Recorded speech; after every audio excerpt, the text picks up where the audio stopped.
Okay, हो sir, live झालंय. चला आपण लाईव्ह आलोय आज सर. सर लाईव्ह तरी झालंय. 1 मिनिटात बिफोरच आहे. आपण 1 मिनिटात बिफोरच आहे लाईव्ह अजून.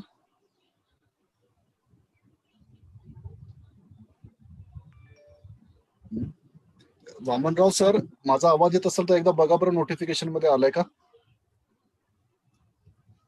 हो हो, येतोय आवाज आणि लाईव्ह पण झालंय. ठीक आहे. रवीजी, तुम्ही एकच काम करा फक्त. तुम्ही एक काम करा, जर अप्रुव्हलची गरज पडत असेल तर एकदा फेसबुकला अप्रूव्ह करून द्या प्लीज तेवढं. कारण लास्ट टाइम पाटील साहेबांच्या वेळेस गरज पडली होती तशी. मी फेसबुकवर जातोय आता. Okay sir. मला वाटतं अप्रूव्हची गरज येणार नाही. नका, मी ऍडमिनच आहे ना, माझ्याच फेसबुकवर न करतो, त्यामुळे काही प्रॉब्लेम नाहीये. येस. चला मग आपण लाईव्ह आहे, जास्त नको बोलायला. Sir over to you Dinesh sir. तुम्ही इंट्रोडक्शन आणि नंतर सरांचं आपण करून घेऊया.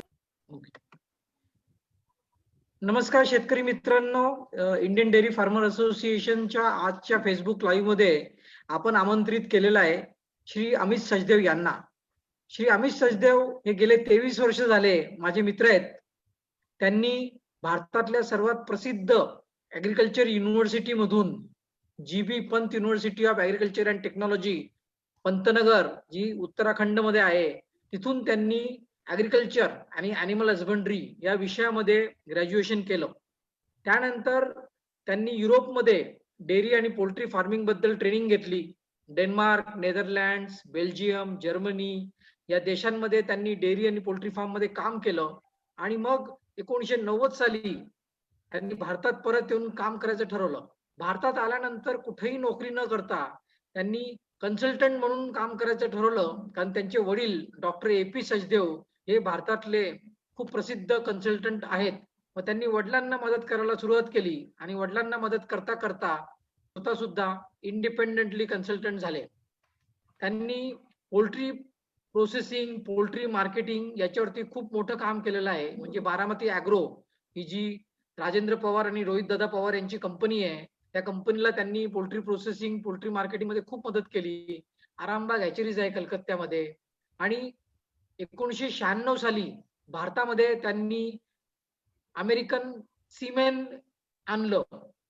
ते सध्या वर्ल्ड वाईड सायर्स नावाच्या कंपनीला 1996 पासून मदत करतायत. ते त्यांचे टेक्नॉलॉजी आणि स्ट्रॅटेजी ऍडवायझर आहेत. वर्ल्ड वाईड सायर WWS ही जगातली सर्वात मोठी कृत्रिम रेतनासाठी सिमेंट स्ट्रॉ विकणारी कंपनी आहे. ही कॅलिफोर्निया अमेरिकामध्ये त्यांचं हेडक्वार्टर आहे आणि ही शेतकऱ्यांची कॉपरेटिव्ह आहे, ही प्रायव्हेट कंपनी नाही आहे. तसंच Amit Sachdev US grain council ही अमेरिकन शेतकऱ्यांची एक संघटना आहे. त्या संघटनेसाठी भारत, बांगलादेश, नेपाळ आणि श्रीलंका या देशामध्ये सुद्धा काम करतात. त्यांना विविध विषयांचं ज्ञान आहे. मग पोल्ट्री असो, डेअरी असो, पोल्ट्री प्रोसेसिंग असो, बायोटेक्नॉलॉजी आहे, इथेनॉल आहे, आंतरराष्ट्रीय व्यवहार आहे, कमोडिटीज बद्दल त्यांचं ज्ञान चांगलं आहे. त्यांनी HACCP मध्ये सुद्धा अमेरिकेतून ट्रेनिंग घेतलेलं आहे. Mississippi state university, Texas A&M university या 2 युनिव्हर्सिटी मधून त्यांनी ट्रेनिंग घेतलेलं आहे. आणि जेव्हा कधी अमेरिकन गव्हर्नमेंटला कधीही भारतात काहीही सर्वे रिपोर्ट करायचा असतो, तर सर्वात प्रथम ते अमित सचदेव यांना कॉन्टॅक्ट करतात. आपण याच्या अगोदर सुद्धा काही निवडक शेतकऱ्यांसाठी अमित सचदेव यांच्या सोबत 2 झूम मीटिंग केल्या होत्या. आज आपण त्यांना आमंत्रित केलेलं आहे. त्यांना ते हिंदीमध्ये बोलतील. ते आज कृत्रिम रेतनातले बारकावे आपल्याला समजून सांगतील. तो श्री अमित सचदेव, मैं आपको रिक्वेस्ट करता हूँ कि आप 1 घंटा लीजिए, 45 मिनट्स लीजिए और हमारे किसानों को आर्टिफिशियल इंसेमिनेशन के बारे में सब A to Z जो भी चीजें आप बताना चाहते हो हमें बताइए. धन्यवाद. Thank you doctor Dinesh, thank you for the introduction. बहुत बढ़िया इंट्रोडक्शन दिया आप, धन्यवाद. नमस्कार सब किसान भाइयों को जो दूध उत्पादन से लगे हुए हैं. मैं शायद ये तीसरी बार है मैं इन फार्मर्स सबसे मुलाकात कर रहा हूं और आज का दिन जो मुझे लगता है कि बहुत ही अच्छा दिन है. आज की तारीख जो है वो बहुत अच्छी तारीख है, 10-10-20-20. ये तारीख दोबारा नहीं आएगी। तो इस अच्छी तारीख के ऊपर हम बात करेंगे डेयरी ब्रीडिंग के बारे में, और मैं 4 चीजों के ऊपर बात करूंगा। सीमन वायबिलिटी, कि सीमन कैसे बनाया जाता है, कैसे हम प्रोड्यूस करते हैं उसको दुनिया भर में। सीमन की हैंडलिंग कैसे होती है, हीट डिटेक्शन और एआई की टाइमिंग, और उसके बाद बुल का सिलेक्शन कैसे करेंगे। जो किसान भाई बुल्स एआई करते हैं उनको क्या क्या देखना चाहिए बुल में, जब वो उस बुल को यूज करना चाहेंगे अपने एनिमल्स के लिए। बट इससे पहले हम ये सब चीजें करें, ये एक कड़ी है। उस कड़ी में सीमन वायबिलिटी भी है, सीमन हैंडलिंग भी है, इंसेमिनेशन टेक्निक्स भी है, कैटल का हेल्थ भी है, और इंसेमिनेशन का टाइमिंग भी है।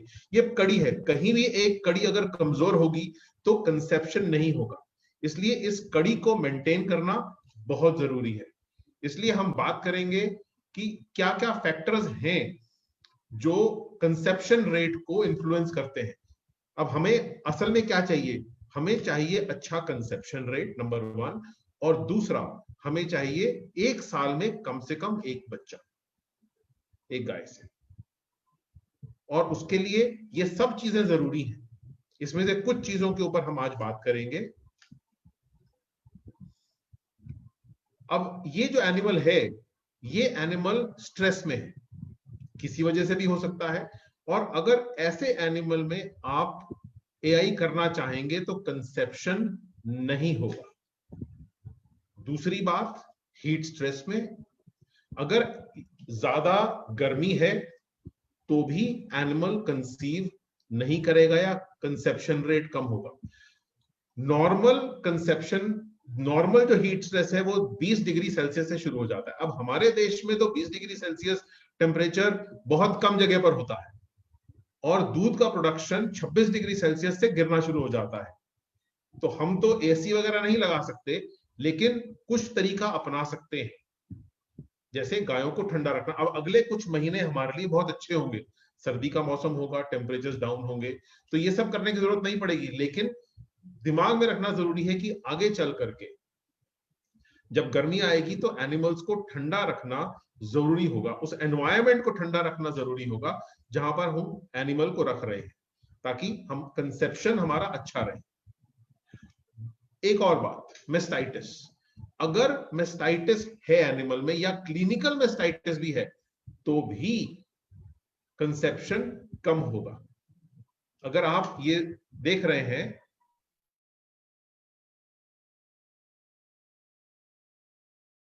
तो अगर फर्स्ट एआई के लिए दिन बढ़ जाते, सर्विसेज बढ़ जाती हैं और डेज ओपन बढ़ जाते हैं, यही अगर कंट्रोल है, क्लिनिकल मेस्टाइटिस नहीं है, तो फर्स्ट एआई आपके 71 दिन में कर सकते हैं।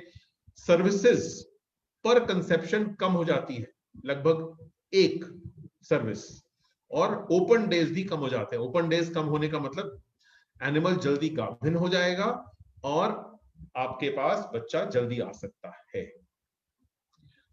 वॉलंटरी वेटिंग पीरियड, यह भी एक बहुत इंपॉर्टेंट एस्पेक्ट है कि हमें वॉलंटरी वेटिंग पीरियड देना है। पहले कुछ दिन कंसेप्शन, अच्छा कंसेप्शन लेने के लिए कम से कम नहीं तो 60 दिन का वेटिंग पीरियड देना बहुत जरूरी होता है। यानी पहले 2 या 3 हीट्स उसको हम छोड़ेंगे, उसके बाद ही हमारा कंसेप्शन रेट अच्छा रहेगा। ईस्ट्रस डिटेक्शन आप करेंगे लेकिन क्रॉस करेंगे, यानी 21 दिन बाद एनिमल कंसीव करने हीट पे आता है, छोड़ेंगे उसको। देखिए आप 60 दिन पे अगर करेंगे तो एवरेज काविंग इंटरवल हमारे पास 11.2 मंथ्स होता है, 75 दिन में 11.7 डेज होता है।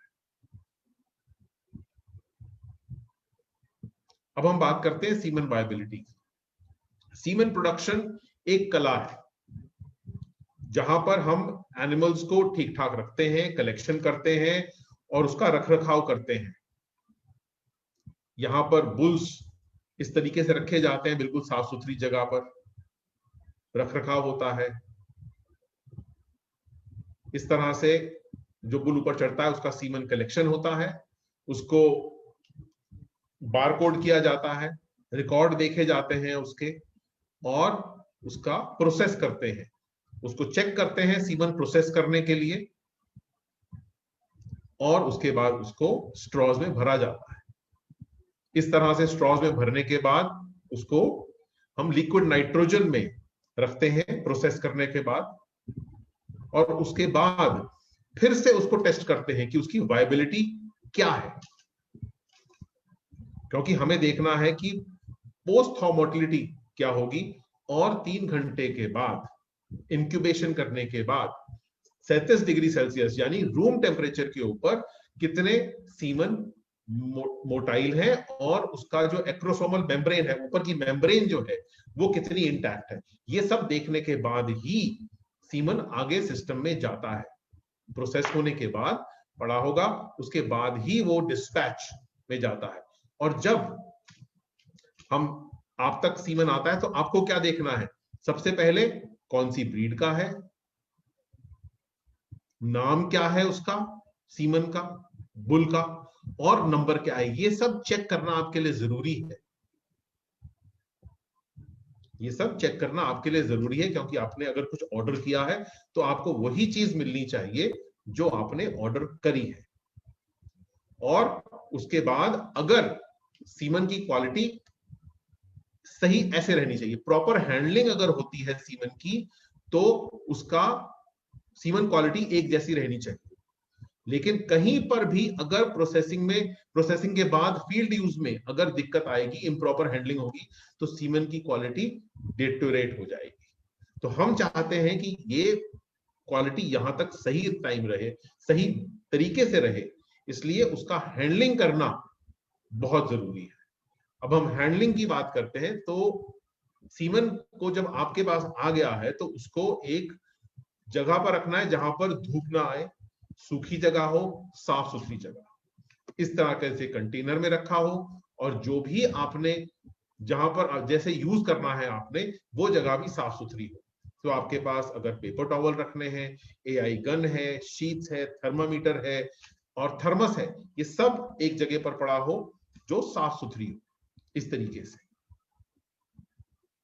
अब ये जो है, ये थर्मस है जिसमें गर्म पानी हमने रखा हुआ है, और ये शीट है जो आप सीमन के जो उसके ऊपर एआई गन पे हम चढ़ाते हैं। कैंची, साफ सुथरी कैंची होनी चाहिए आपके पास। ट्वीजर्स होने चाहिए सीमन को कंटेनर से बाहर निकालने के लिए। पेपर नैपकिन होना चाहिए, हर बार नया पेपर नैपकिन यूज करेंगे, गंदे हाथ से नहीं यूज करेंगे। ग्लव्स एक इंपॉर्टेंट एस्पेक्ट है एआई करने के लिए। ये आपकी एआई गन है, शीट, कंटेनर में इस तरह से सामान अंदर है, अब उसमें से निकालना है हमें। तो अब आपके पास इस तरह से हमने सीमन को निकाला है। ये सीमन बहुत ऊंचा निकल गया, बहुत ज्यादा ऊंचा है, इसको बाहर इतनी ज्यादा बाहर नहीं निकालना है हमें, क्योंकि ये जो डिस्टेंस है हमारे पास ये बहुत थोड़ा है। तो आपको अगर पता है कि मेरा सीमन कौन से ग्लोब्यूल में है, उसी ग्लोब्यूल उसी ट्रे से ऊपर करें, निकालें, क्योंकि ये जो टेम्परेचर है मेरे पास 43 degree 73 degree Celsius 73 degree Celsius का, और यहां से जब ऊपर आ जाएगा -73, तो टेम्परेचर रूम तक आ जाता है। तो वो शॉक मुझे नहीं देना है, अदरवाइज सीमन खराब होने का खतरा है। तो ज्यादा सीमन अगर निकाल लिया तो गड़बड़ हो सकती है। तो क्रिटिकल टेम्परेचर मेरे पास अगर -73 के नीचे रहता है तब तक सीमन सही है। अगर मैंने ज्यादा देर के लिए बाहर निकाल दिया तो सीमन की क्वालिटी डिटोरेट हो जाएगी, सीमन का एक्सपोजर ज्यादा नहीं चाहिए मुझे, और फिर वापस चला जाएगा तो जो क्वालिटी डिटोरेट हो गई है वो वापस नहीं आएगी। इसी तरीके से ये आप ग्राफ देख रहे हैं। तो ये टेम्परेचर जो मेरे लिए है वो 73 डिग्री सेल्सियस जो नेक का है वो क्रिटिकल टेम्परेचर। अगर मुझे यूज करना है सीमन तब तो मैं निकालूं उसको, अदरवाइज बार बार चेक करने के लिए मैं सीमन बार बार कंटेनर से नहीं निकालना है मुझे। ट्वीजर्स से पकड़ करके आपने जैसे निकालना है सीमन को यहां से ऐसे।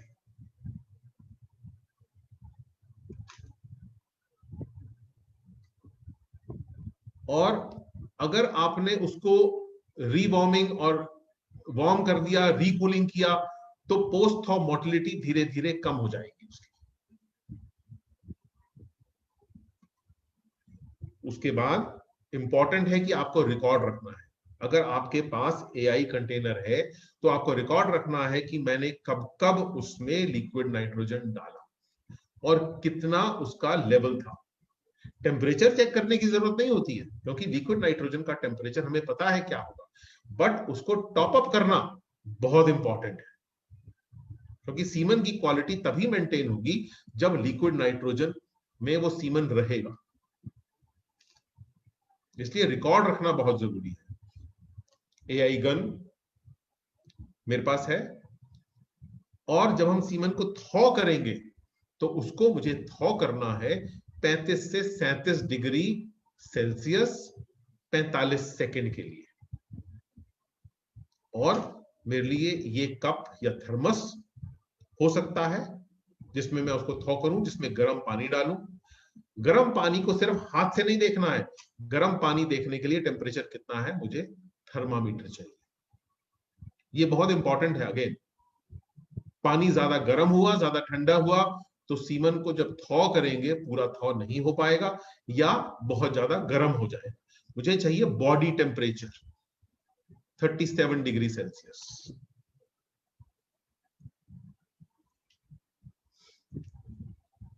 तो क्रिटिकल जोन है हमारे पास, ये मेरा वार्म वाटर में हमको थॉ करना है, ये क्रिटिकल जोन है मेरे पास।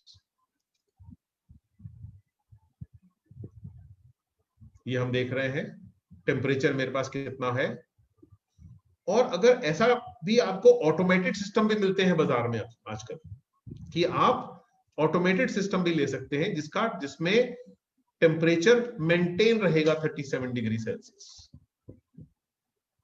ये बहुत इंपॉर्टेंट है कि मुझे जब एनिमल को एआई करना है तो मेरा जो सीमन है उसका टेम्परेचर जो है वो बॉडी टेम्परेचर पे रहे, फ्रोजन नहीं होना चाहिए या ज्यादा गर्म नहीं होना चाहिए सीमन।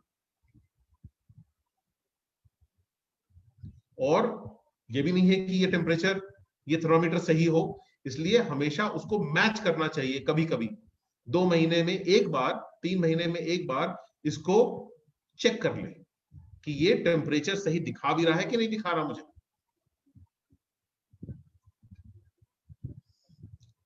अब एआई गन की बात आती है। एआई गन का टेम्परेचर भी, क्योंकि सीमन का टेम्परेचर 37 डिग्री है, तो गन का टेम्परेचर भी 37 डिग्री होना चाहिए, ना ज्यादा गर्म ना ज्यादा ठंडा। ज्यादा गर्म हुआ तो सीमन खराब होने का खतरा है, और ठंडा भी नहीं होना चाहिए ज्यादा, इसलिए उसको बॉडी टेम्परेचर पे ला करके तब हम उसमें सीमन स्ट्रॉ डालेंगे, आगे से कट करेंगे, कैंची को साफ करेंगे। इस तरह की कैंची नहीं चलेगी, क्योंकि ये जो है जगह, यहां पर बैक्टीरियल ग्रोथ होगी, क्योंकि सीमन एक एनिमल प्रोडक्ट है तो उसमें बैक्टीरियल ग्रोथ होने का खतरा ज्यादा है। ये भी कटर्स मिलते हैं बाजार में, ये भी यूज कर सकते हैं हम उसको कट करने के लिए सीमन स्ट्रॉ को ऊपर से, लेकिन उसको अंदर से साफ कर रखना भी जरूरी है। अब हमने सीमन स्ट्रॉ को डाल दिया है एआई गन में, ऊपर से हम शीट डाल रहे हैं, क्लोज किया हमने।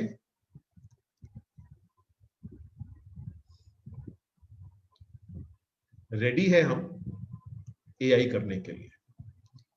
अब एक बारी में आप कितने स्ट्रॉ थॉ कर सकते हैं? कायदा कहता है कि 2 स्ट्रॉ से ज्यादा थॉ ना करें। अगर आपके पास कम एनिमल्स हैं तो एक एक करके भी करें तो भी चलेगा। और हम एआई के लिए रेडी हैं। ये बेसिक रूल्स हैं जो हमें फॉलो करने हैं एआई करने के लिए, ताकि हम एनिमल को इन्फेक्शन ना दे दें। इसलिए हर चीज और जैसे हमने यूज की थी उस चीज को साफ करके हमें वापस रखना है। साफ सफाई का बहुत ध्यान रखना है हमने। अगला टॉपिक हमारे पास आता है हीट डिटेक्शन का। अब एनिमल को हम ऑब्जर्व करते हैं हमेशा, लेकिन कब एनिमल हीट में आता है हमें पता भी नहीं चलता, क्योंकि ये जो एनिमल है इस वक्त वो स्टैंडिंग हीट में है 100% मार्क्स, लेकिन ये कब हीट में आया था ये हमें नहीं पता। और खासकर छोटे फार्म्स के लिए मुश्किल यहां आ जाती है कि हमारे एनिमल्स बंधे हुए होते हैं। अब बंधे हुए एनिमल ऐसी स्टैंडिंग हीट का पोस्चर हमें नहीं देते, तब हम क्या करेंगे? इसलिए हमें बहुत ही ऑब्जर्वेंट रहना होगा और एनिमल्स को ऑब्जर्व करना, और आपके जितने भी वर्कर्स हैं उनको ये सिखाना पड़ेगा कि हमारे एनिमल जब हीट में आए तो हमें बताया जाए। जैसे ही आपको लगता है एनिमल हीट में है, उसको नोट करिए, रिकॉर्ड करिए और एआई की तैयारी करिए, क्योंकि हमारे पास समय बहुत कम होता है। हम नॉर्मली क्या यूज करते हैं, एएमपीएम रूल, कि हमने अगर देखा जब एनिमल स्टैंडिंग हीट में आता है तो हमें तो ज्यादा देर पता नहीं चलता है, क्योंकि एनिमल एक बार या दो बार ही चढ़ पाता है, लेकिन स्टैंडिंग हीट जो है उसका टाइम इस पूरे 25 से 30 घंटे के बीच में थोड़ा सा ही है। इसलिए हम एएमपीएम रूल यूज करते हैं, लेकिन हमारा ऑब्जर्वेशन पीरियड बहुत लंबा होना चाहिए। एग लाइफ थोड़ी सी है, फर्टाइल लाइफ स्पर्म की भी कोई ज्यादा नहीं है। इसलिए बहुत इंपॉर्टेंट होता है कि हमारी ऑब्जर्वेशन रहे कि एनिमल हीट में कब आया। तो हमारे पास समय कितना है? बस यही समय है हमारे पास। लेकिन एंड में आते आते एग लाइफ भी कम हो जाती है और स्पर्म सेल्स भी डाई करना शुरू करते हैं, और अगर इस टाइम पे एआई करेंगे तो बहुत देर हो जाती है।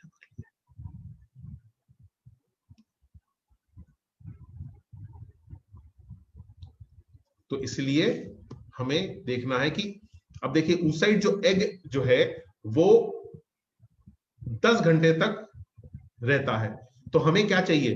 क्रॉसओवर टाइम, जब स्पर्म जिसका हेड खुल गया हो और जो एग वो जुड़ पाए,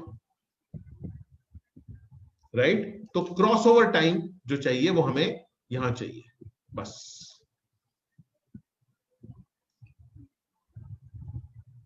इसलिए अगर हम ये स्टडी हुई थी एक बहुत साल पहले सन 2000 में, तो distribution of first standing event for esters और हीफर्स में कब कब होता है? सुबह 6 बजे से 12 बजे तक, शाम को 6 बजे से रात के 12 बजे तक 27% गाय हीट में आती है और 23% फीमेल हीफर्स।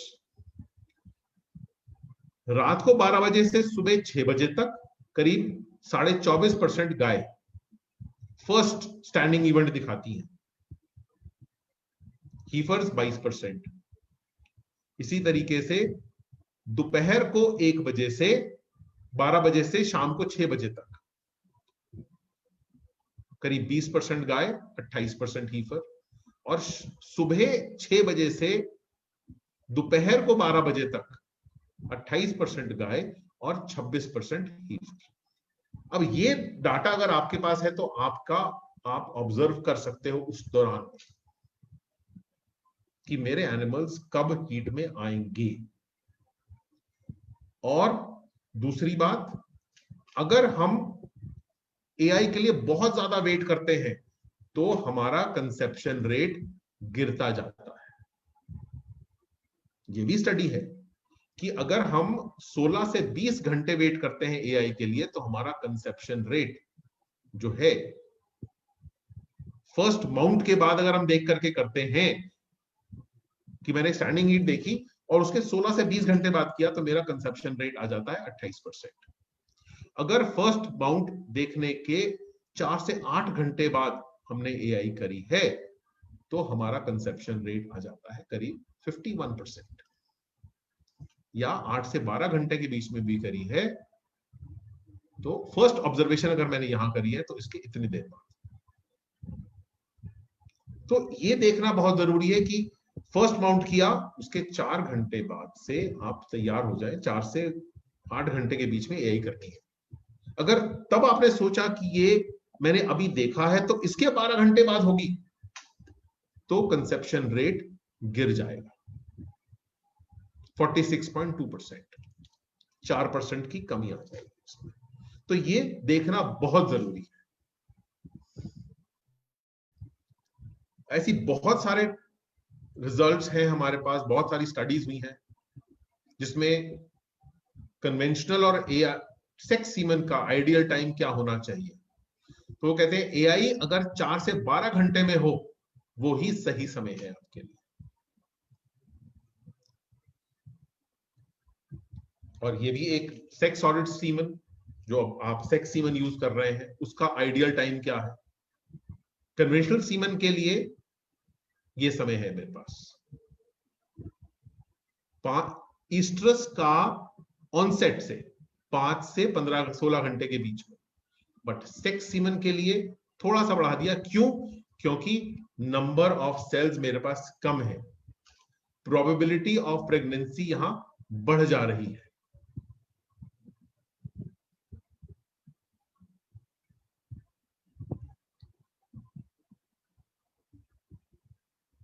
स्टैंडिंग हीट हमेशा नहीं दिखेगी।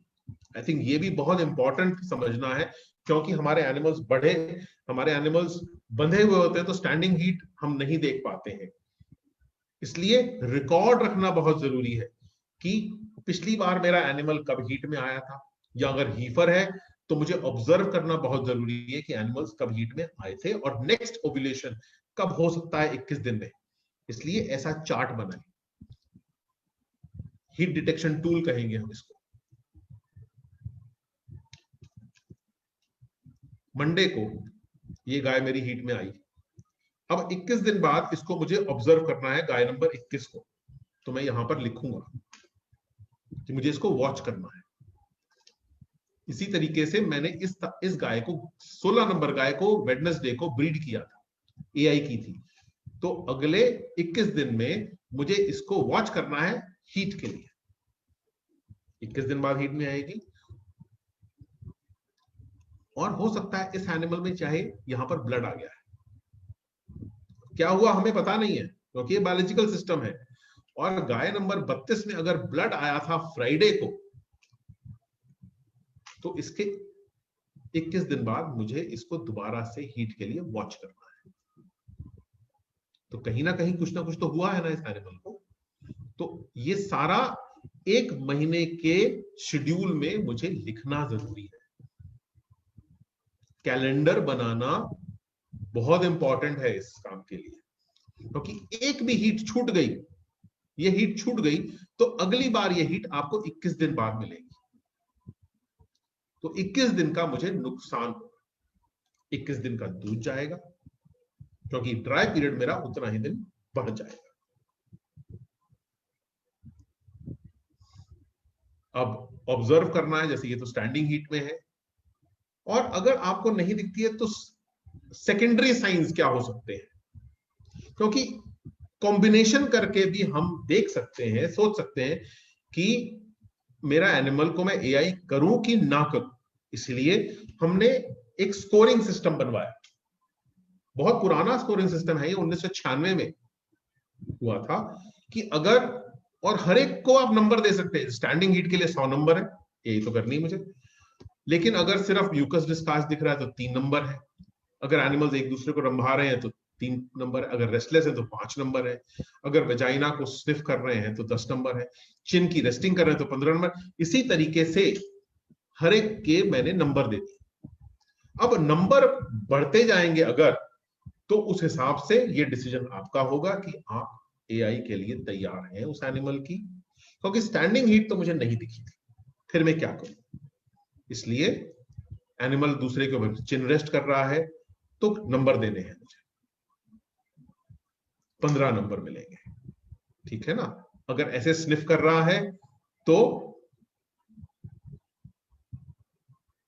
कितने नंबर देंगे हम उसको, 45 नंबर दे सकते हैं। साइड से माउंट कर रहा है तो 45 नंबर दे सकते हैं, 30 नंबर दे सकते हैं।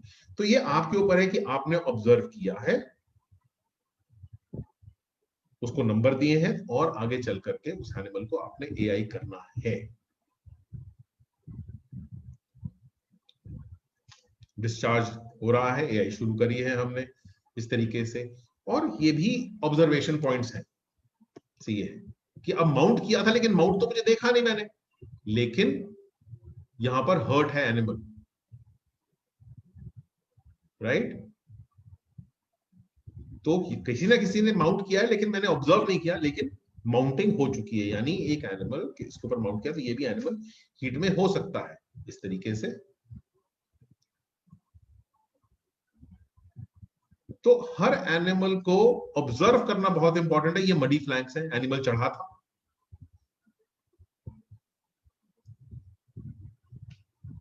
सोलन वुल्वा। तो अगर एनिमल हीट में होगा तो वुल्वा सोलन होगा, रेड होगा, मॉइस्ट होगा।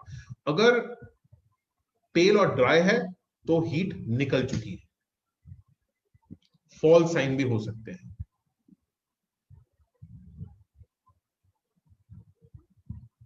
और अब आते हैं हम, अगर मिल्क प्रोडक्शन बहुत अच्छा है एनिमल्स का, तो ईस्ट्रस का जो ड्यूरेशन होता है वो बहुत कम होता है।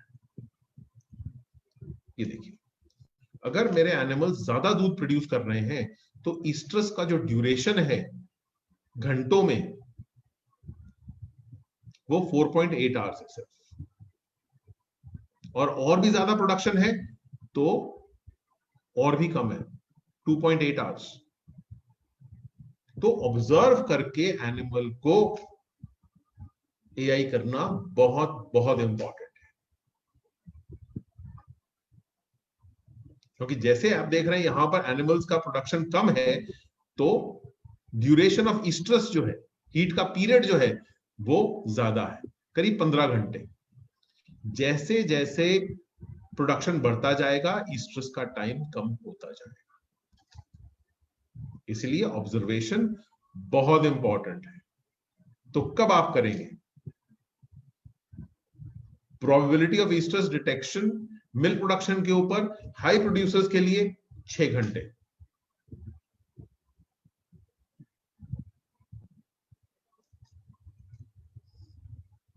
ये हाई प्रोड्यूसर्स। आपके पास और भी ऑप्शंस हैं डिटेक्शन के लिए, अगर नहीं है तो आप, जैसे ये एक चौक है, ये यूज कर सकते हैं। बट ये तभी यूज होगा जब एनिमल्स हमारे पास खुले में हो, हमने एनिमल्स को खुला छोड़ा हुआ। अगर एनिमल्स बंधे हुए हैं हमारे, तो इनमें से किसी एक का भी काम नहीं आता है। तो ऑब्जर्वेशन पावर जो है वो बहुत इंपॉर्टेंट है इन सब कामों के लिए।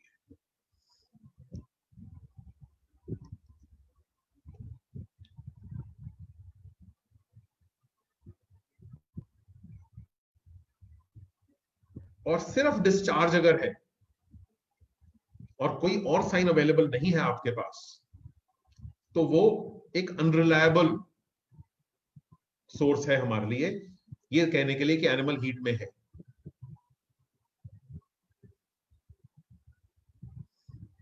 चिन रेस्टिंग, तो ये सब चीजें देखना बहुत इंपॉर्टेंट होता है, राइट। अब हम एक बहुत इंपॉर्टेंट एस्पेक्ट पे आते हैं कि हमें एनिमल्स, अब हमने सीमन भी ले लिया, हमने हीट डिटेक्शन भी देख लिया कि क्या करना है हमें। अब हमें बुल्स में क्या देखना है कि मुझे जब बुल्स सिलेक्ट करने हैं किस बेसिस पे करूं। तो जो बुल्स दुनिया भर में से सीमन जब आता है तो उसकी टेस्टिंग जो है वो ऑलरेडी होती है। जैसे ये यूएस का एक मैप देख रहे हैं आप, तो उसको हम हर तरीके से टेस्ट करते हैं, पास्चर लैंड के लिए भी, ओपन पैडक सिस्टम में भी, बड़े बड़े फार्म्स के लिए भी, छोटे फार्म्स के लिए भी, और टेस्टिंग होने के बाद ही सीमन प्रोजेनी टेस्टिंग सिस्टम से निकलने के बाद ही आप तक आता है। नेक्स्ट स्टेज में जीनोमिक्स भी आ गया है हमारे पास, जब हम एनिमल्स का सीमन पियर के साथ मैच करके जीनोमिक टेस्टिंग करके बताते हैं कि भाई इसमें ये एडवांटेजेस हैं, ये इतना इंप्रूवर होगा आगे चल करके। तो इस तरह से रहा जाता है। जैसे मैंने कहा कि हमने दुनिया भर में अब जीनोमिक टेस्टिंग जब शुरू हो गई है तो इंप्रूवमेंट बहुत तेज हो गया है, एडवांसमेंट बहुत जल्दी हो गया है, क्योंकि हमने जीनोटाइप, उसका जीन जो है वो अलग कर लिया, डीएनए को रीड कर लिया। अब हम उसके डीएनए को, जो एनिमल्स हमारे पास है, उसके साथ मैच करते हैं, तो कहते हैं हाँ इसके साथ ये मैच हो रहा है और ये ऐसे जाएगा आगे। तो इंप्रूवर ज्यादा हो जाता है। और हमने कितने एनिमल्स को टेस्ट किया है, कुछ मेल्स और कुछ फीमेल्स, तभी तो हमारे पास डाटा आया है। करीब 16,62,000 फीमेल्स का जीनोटाइप चेक हो चुका है और 2,78,000 mails.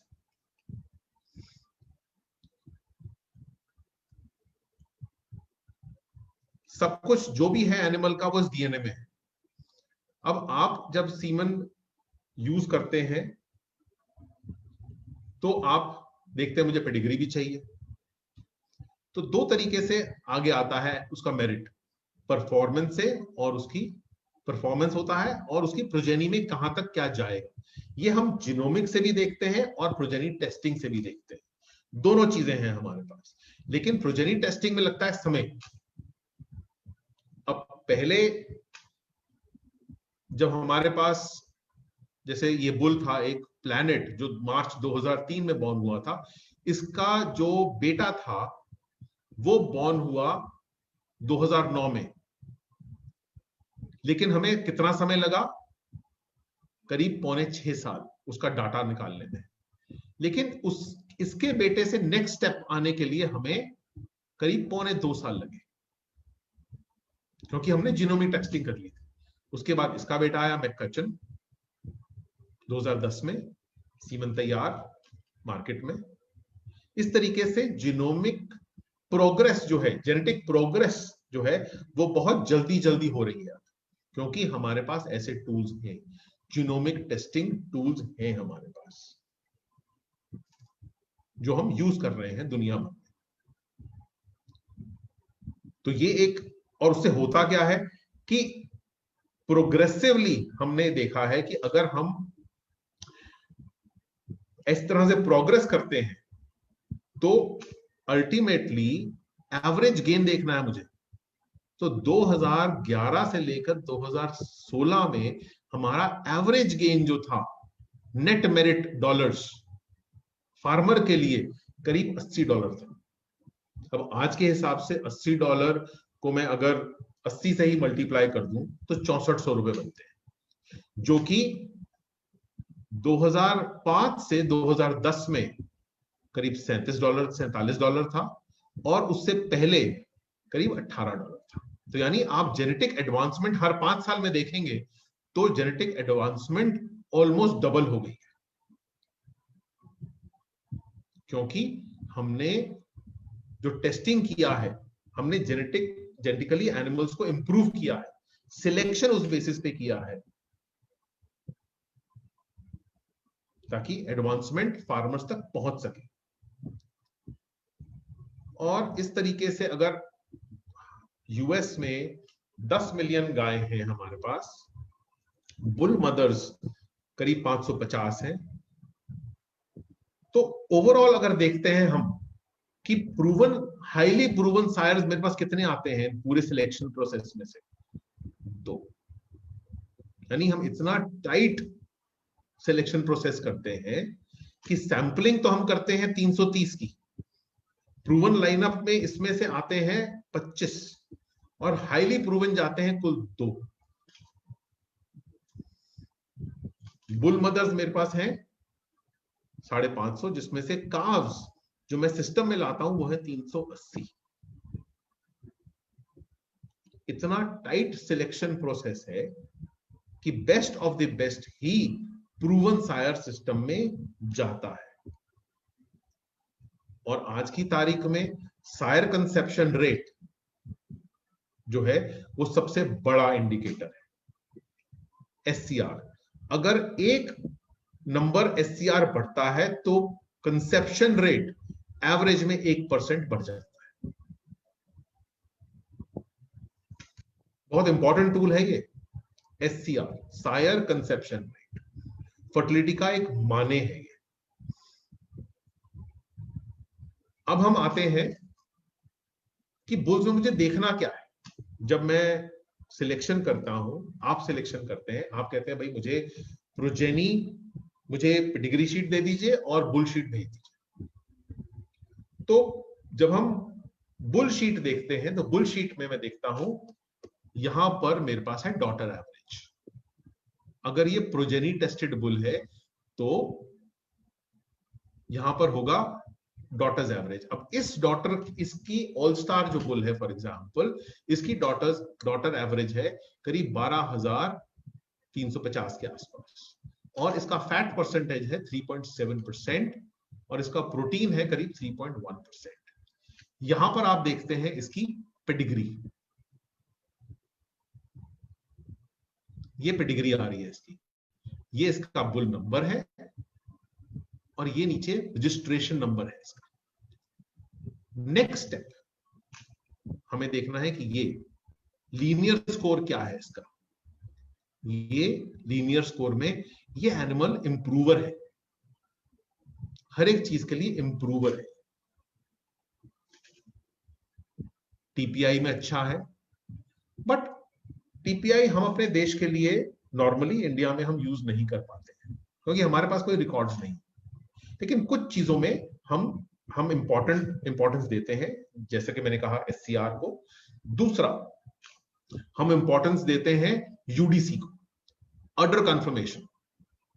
UDC 1.05, feet and leg positive होना चाहिए मेरे पास, राइट। अब हम एक चीज और पे आते हैं कि हमारे पास ये जो एनिमल है इसके ट्रेट्स क्या है। डॉटर फर्टिलिटी, ये आ गया, फर्टिलिटी ट्रेट क्या है, और उसके बाद मैनेजमेंट ट्रेट्स क्या है, जैसे मैंने कहा था SCE क्या है, डॉटर काविंग ईज क्या है, और फिर हम आते हैं इसके स्ट्रेंथ पे, वेलनेस ट्रेट। ये एक नया ट्रेट है जो डेवलप हुआ है। इसमें मेस्टाइटिस, कीटोसिस, रिप्लेस्ड प्लेसेंटा, इन सबको जुड़ा करके एक इंडेक्स बनाया।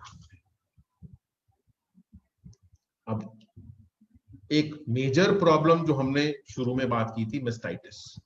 मेस्टाइटिस का डायरेक्ट कोरिलेशन जो है वो किससे आएगा कि दूध में सोमैटिक सेल काउंट कितना है।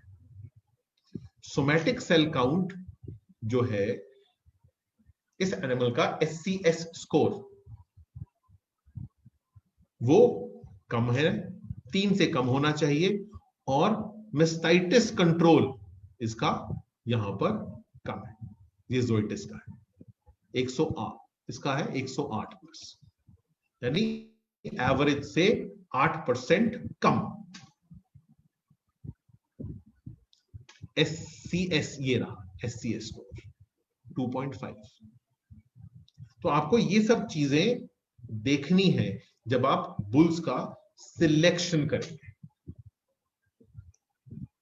और बुल्स देखते हैं, एक और बुल है डाइफी, अगेन इंप्रूवर है ये। एक चीज और, जब इन सब इंडेक्स को हमने जोड़ लिया तो उसके बाद आता है डेयरी वेलनेस प्रॉफिट डॉलर्स, ये रहा। इसको वॉच करना है। अब ऑल स्टार का डेयरी वेलनेस प्रॉफिट जो है वो है 630, यानी बहुत सेविंग्स होती हैं इसमें। दुनिया भर में, यूएस में फार्मर्स इस बेसिस के ऊपर एनिमल्स को सिलेक्शन कर रहे हैं। अगर आप के पास ये नहीं भी है तो डेयरी वेलनेस प्रॉफिट इंडेक्स को देख करके भी आप सिलेक्शन कर सकते हैं।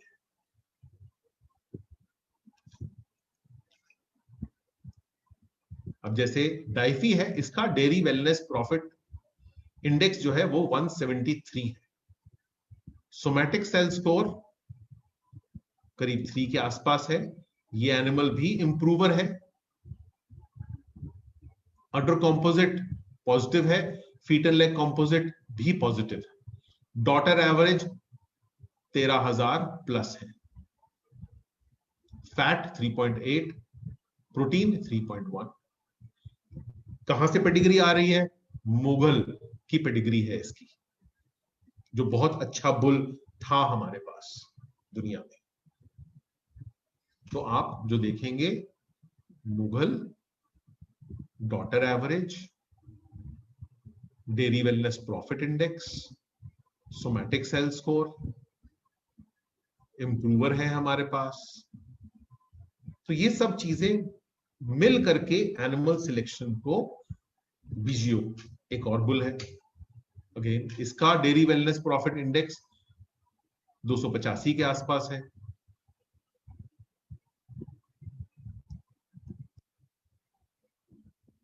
इंप्रूवर है ये भी।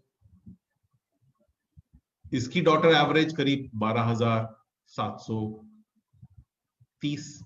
ये कहां से आ रहा है? ये प्लैनेट की पेडिग्री से आ रहा है। इसकी मदर जो थी वो प्लैनेट की डॉटर थी, तो यानी वहां से पेडिग्री आ रही है हमारे पास। तो ये सब चीजें बहुत इंपॉर्टेंट रोल प्ले करती हैं। लेकिन अगर आपके पास ऑलरेडी प्लैनेट के या इस पेडिग्री के हैं, तो आप ऐसा भी देख सकते हैं कि हमें ऑफलाइन चाहिए कुछ, तो वैसा भी सिलेक्शन कर सकते हैं कि जिसमें ये प्लैनेट की पेडिग्री ना हो। आप ऐसा रिक्वेस्ट कर सकते हैं कि हमें कुछ ऐसा बोल दीजिए जो ऑफलाइन का है, जिसकी पेडिग्री हम यूज कर चुके हैं, हमें वो नहीं चाहिए। तो वो भी हम इन ब्रीडिंग कोएफिशिएंट देख करके आपको बता सकते हैं कि आप कौन सा बुल्स यूज करें। जर्सी में भी यही सब है।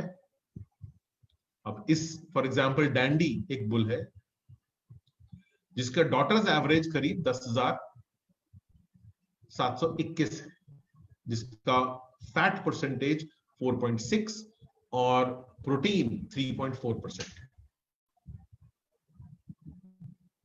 जर्सी में क्योंकि इतना ज्यादा थोड़ा कम अवेलेबल होता है, लेकिन जर्सी ब्रीड वैसे ही बहुत हार्डी ब्रीड है। छोटी ब्रीड है, कम खाती है, ज्यादा प्रोड्यूस करती है और बहुत डोसाइल ब्रीड।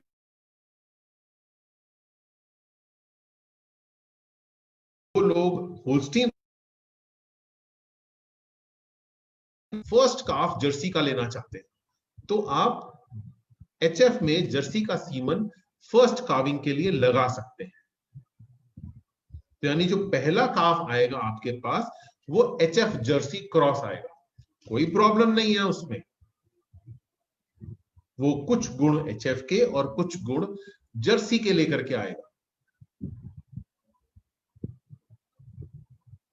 तो ये बहुत अच्छा एडवांटेज है। छोटा बच्चा पैदा होगा, कोई प्रॉब्लम नहीं है, लेकिन दोनों के गुण लेके आएगा।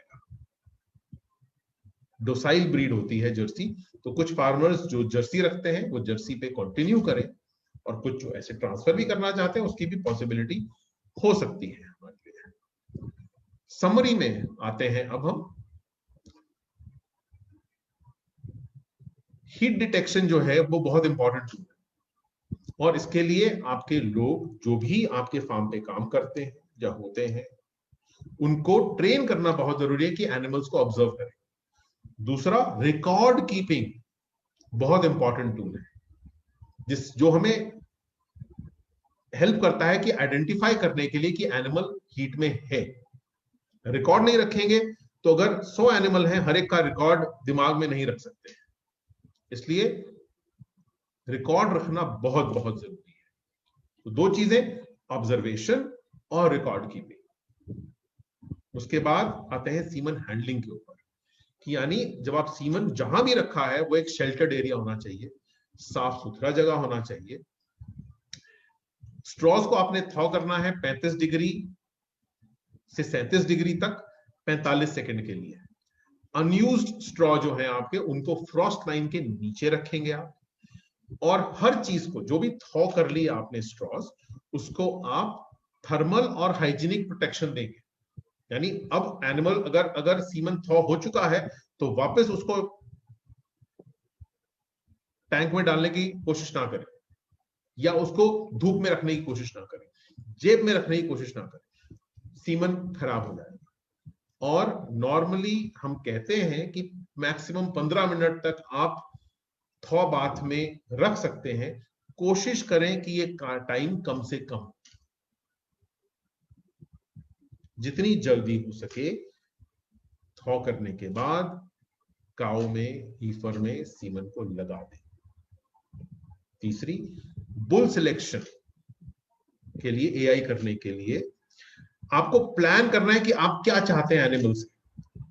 ज्यादा अच्छा दूध प्रोड्यूस करे, फैट चाहिए आपको, नेक्स्ट जनरेशन में फीट अंडर इंप्रूवमेंट चाहिए, या सब कुछ चाहिए। तो आपको एक बैलेंस्ड एनिमल चाहिए, या आप चाहते हैं कि मेरे को जो डिजीजेस यहां आ रही हैं उसको हम कंट्रोल करें और रिड्यूस करें।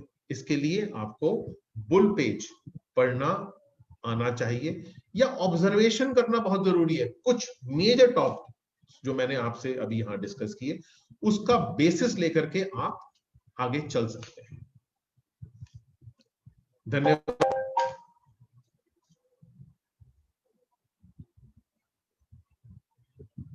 मेरी प्रेजेंटेशन यहीं खत्म होती है। अगर कोई सवाल है किसी के तो वो हम अभी ले सकते हैं। दिनेश।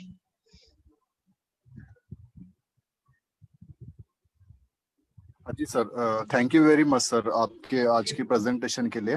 तो मैं इनवाइट करने जा रहा हूँ डॉक्टर दिनेश भोसले सर को। सर, अगर इनबॉक्स में अगर आपके पास कोई क्वेश्चंस दिख रहे तो आप प्लीज एक बार पूछ लीजिए। Doctor Dinesh sir.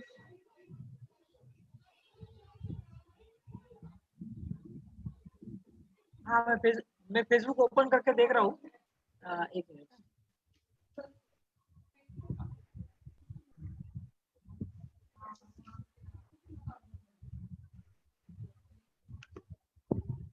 हाँ, 40 कमेंट्स आई हुई है। दिनेश, कोई बहुत इंपॉर्टेंट क्वेश्चन आपको दिख रहा है? हाँ हाँ, आप पढ़िए ना, आपको दिख रहा है, आप पढ़िए। नहीं, मुझे नहीं दिख रहे।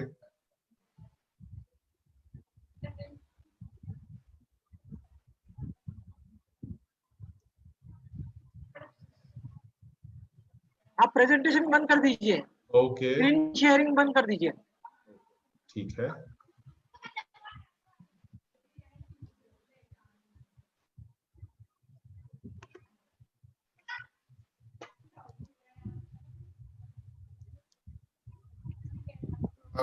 सर, मैं अभी देख पा रहा हूँ शायद 2 या 3 ही क्वेश्चन है इनबॉक्स में, तो हम बाद में भी उसको एड्रेस कर सकते हैं सर। हाँ बिल्कुल बिल्कुल, आप मुझे भेज दें, मैं वो उसका जवाब जितने भी हैं राइट मैं सर। आपको दे दूंगा। हम जी फेसबुक पे डाल सकते हैं वो। जी सर, यस, बिकॉज ऑफ मैं आज फेसबुक पे नहीं था, इस कारण वो मैं पढ़ नहीं पाया question, that's why I am sorry. लेकिन मैं अभी इनवाइट करने जा रहा हूँ डॉक्टर दिनेश सर को कि वो एक अपना वोट ऑफ थैंक्स रखे आपके प्रति, क्योंकि आपने आज काफी अच्छा डिलीवर किया है जो हमारे किसान भाइयों के लिए काफी बेनिफिशियल रहेगा। तो मैं सर से रिक्वेस्ट करूंगा कि वो अपने अपने डेयरी फार्मर्स भाई के लिए भी एक मैसेज ड्रॉप करें, और आपका भी धन्यवाद करें।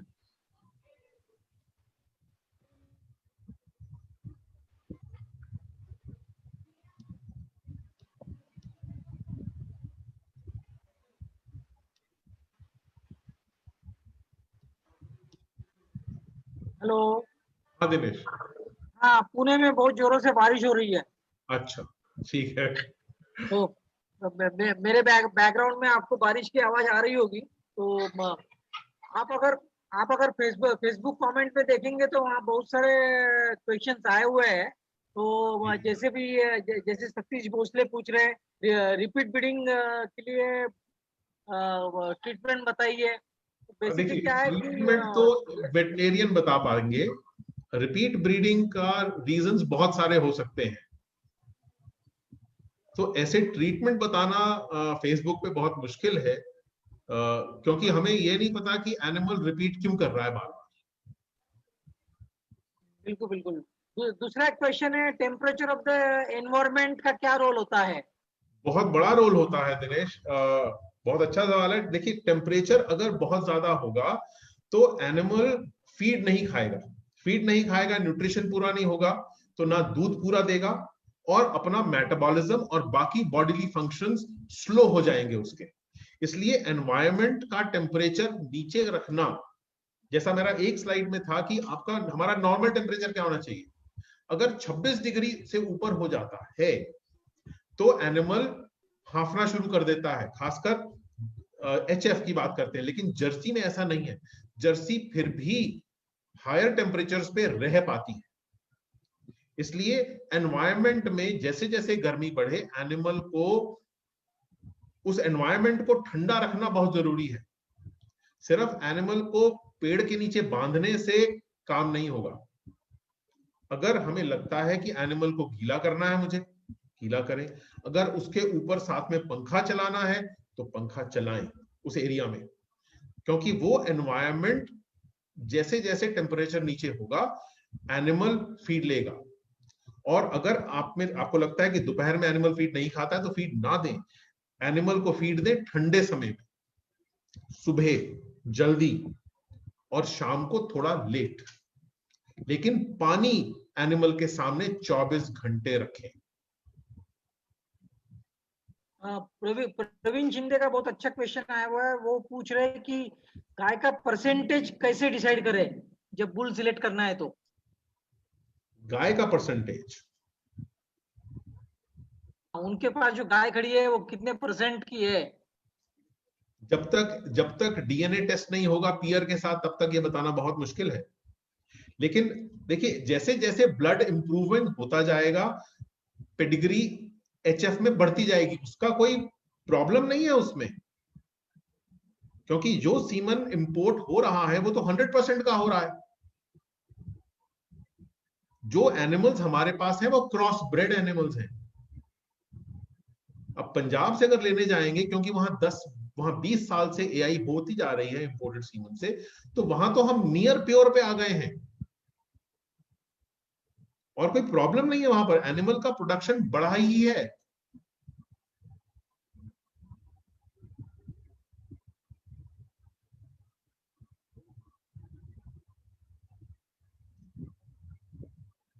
तो ऐसा सोचना कि हाँ हम कैसे सिलेक्शन करें, जो एनिमल्स आपके पास आ रहे हैं, जो सीमन आ रहा है वो तो 100% एचएफ प्योर का सीमन है।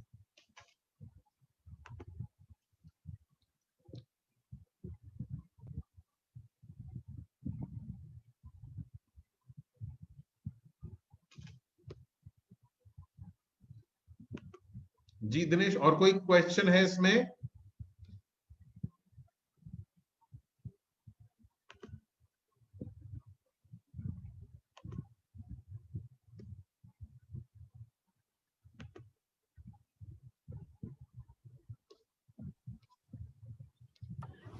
शायद नहीं है, सारे क्वेश्चंस हो गए। ओके, आशीष जी का एक, अच्छा मैंने देख लिया, आशीष जी का है एक question, AI gun with camera cost के ऊपर डिपेंड करेगा? ये कॉस्ट के ऊपर डिपेंड करेगा, क्योंकि अभी अभी लॉन्च हुआ है ये, तो कहना बहुत मुश्किल है। लेकिन नॉर्मली हम जितने भी एआई वर्कर्स हमारे यूज करते हैं, वो सब के सब नॉर्मल एआई गन यूज करते हैं। आज आई थिंक एआई गन कैमरे के साथ जो है वो करीब 45,000 रुपए की है। तो मुझे देखना है कि मुझे आरओआई क्या होगा उसका, क्योंकि जो एआई वर्कर्स हमारे बहुत ट्रेंड हैं वो डायरेक्शन से ही पता चला लेते हैं कि मैं सीमन को कहां छोड़ूं। आई थिंक वो इम्पोर्टेंट पीस है। एआई वर्कर्स का ट्रेन होना बहुत इंपॉर्टेंट है। गणेश अंतरे पूछ रहे हैं कि स्पर्म कितने घंटे जिंदा रहते हैं अंदर छोड़ने के बाद? करीब 5 घंटे। उसको एनकैप्सूल उनको क्लियर होने में इतना समय लगता है जब तक कि एग भी तैयार हो जाता है और जब एआई करना होता है। तो उस हिसाब से एआई करना है, जैसे मैंने अपनी स्लाइड में दिखाया था, एक हमको उस हिसाब से रखना है, एआई करना है कि जब हम एआई करें तो ईस्ट्रस से कितनी देर बात करें कि सीमन, स्पर्म सेल और एग मिल पाए, ये ना हो कि दोनों लेट हो जाए।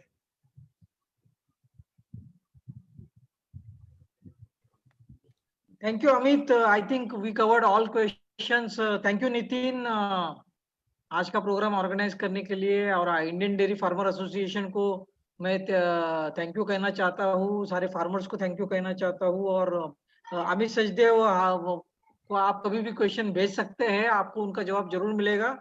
ये इनका पहला इंटरेक्शन था फेसबुक लाइव पे, और आगे भी 2-3-4 महीने के बाद अगर आवश्यकता पड़ेगी तो हम अमित जी को फिर तंग करेंगे, उनको जरूर, इनवाइट जरूर। करेंगे। जरूर। Thank you. Thank you very much.